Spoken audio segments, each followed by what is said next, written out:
যে আজকে মুসলমানেরা সেই মৌলিক ভ্রাতৃত্বের বন্ধনকে ভুলতে বসেছে এবং এই মৌলিক ভ্রাতৃত্বের বন্ধনের বিপরীতে সবচেয়ে শক্তিশালী ভয়ঙ্কর আকীদা এবং বিশ্বাস হচ্ছে জাতীয়তাবাদ, ন্যাশনালিজম।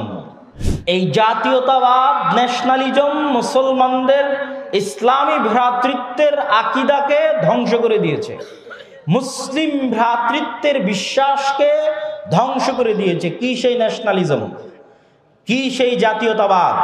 আজকে যখন ফিলিস্তিনে 20 থেকে 25,000 মুসলমানদের হত্যা করা হয়, তখন পৃথিবীর অধিকাংশ মুসলিম দেশগুলো ভাবে যে ওখানে তো ফিলিস্তিনি মারা যাচ্ছে, বাংলাদেশি মারা যাচ্ছে না। ওখানে তো ফিলিস্তিনি মারা যাচ্ছে, পাকিস্তানি মারা যাচ্ছে না।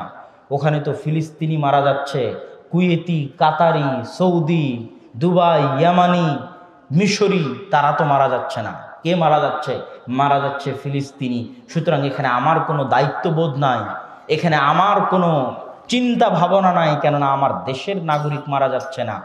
এই যে জাতীয়তাবাদের উপর ভিত্তি করে মুসলমানিত্বের যে ভালোবাসা, সেটাকে যে ধ্বংস করে দেওয়া হয়েছে, ধূলিসাৎ করে দেওয়া হয়েছে, এই জাতীয়তাবাদের উপর ভিত্তি করে এটা চরম ও পরম ভয়ঙ্কর ইসলাম বিদ্বেষী এবং ইসলামের আকীদা বিরোধী একটি চিন্তা ভাবনা, একটি থিওরি হচ্ছে ন্যাশনালিজম, জাতীয়তাবাদ।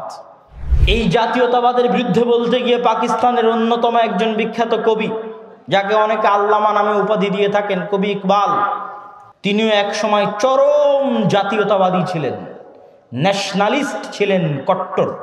যখন তিনি কবিতা লিখেছিলেন, সারে জাহাঁ সে আচ্ছা হ্যায় হিন্দুস্তান হামারা, হাম বুলবুল হ্যাঁ ইসকে ইয়ে গুলসিতা হামারা, কে পুরো পৃথিবীর মধ্যে আমার হিন্দুস্তান হচ্ছে সর্বশ্রেষ্ঠ, আমার ভারত হচ্ছে সর্বশ্রেষ্ঠ।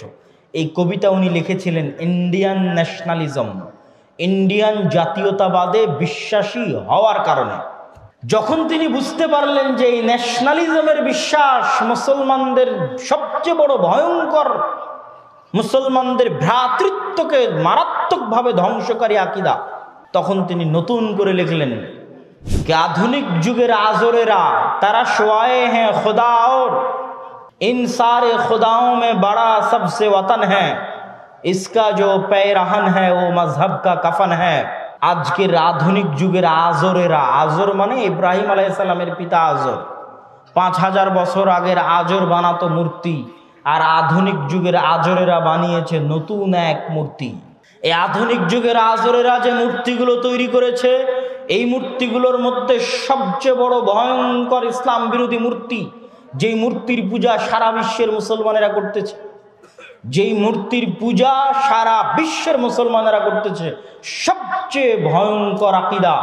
এবং যত মূর্তি আধুনিক যুগে তৈরি হয়েছে, তার মধ্যে সবচেয়ে বড় ভয়ঙ্কর মূর্তি হচ্ছে ওয়াতান, নিজের মাতৃভূমিকে বেশি ভালোবাসা এবং মাতৃভূমির উপর ভিত্তি করে পরস্পরের পরিচয় এবং ভালোবাসা, ভ্রাতৃত্বের বন্ধন তৈরি করা, এটা হচ্ছে এই যুগের আজরদের তৈরি করা সবচেয়ে বড় মূর্তি। ইসকা जो पैरहन है वो मजहब का कफन है। এই আধুনিক যুগের এই ন্যাশনালিজমের যে মূর্তি, জাতীয়তাবাদের যে মূর্তি, এই মূর্তির যে জামা কাপড়, এই জামা কাপড় ইসলামের কাফন। এটা ইসলামের এত বিরোধী যে কবি ইকবাল বলছেন এটা ইসলামের কাফন, এত ভয়ঙ্কর, এত ন্যাক্কারজনক, এত জঘন্য একটি আকীদা এবং বিশ্বাস হচ্ছে এটা। তারপরে তিনি আরো অনেক লম্বা আলোচনা করেছেন। তিনি এটাও বলেছেন যে আমাদের নবী মুহাম্মদ সাল্লাল্লাহু আলাইহি সাল্লাম নিজে মাতৃভূমি পরিত্যাগ করেছে। মাতৃভূমি পরিত্যাগ করা হচ্ছে সুন্নাত। মাতৃভূমির উপর ভিত্তি করে পরিচয় নির্ধারণ করা নয়, বরং মাতৃভূমি দ্বীনের জন্য ছেড়ে দেওয়া সুন্নাত। মুসলমানের ভ্রাতৃত্ব নির্ধারিত হবে দ্বীনের উপর ভিত্তি করে, কালেমা লা ইলাহা ইল্লাল্লাহর উপর ভিত্তি করে। আজকে সবচেয়ে আফসোসের সাথে বলতে হয়, দুঃখের সাথে বলতে হয় যে আমরা মুসলমানেরা আমাদের এই ভ্রাতৃত্বকে পরিত্যাগ করেছি।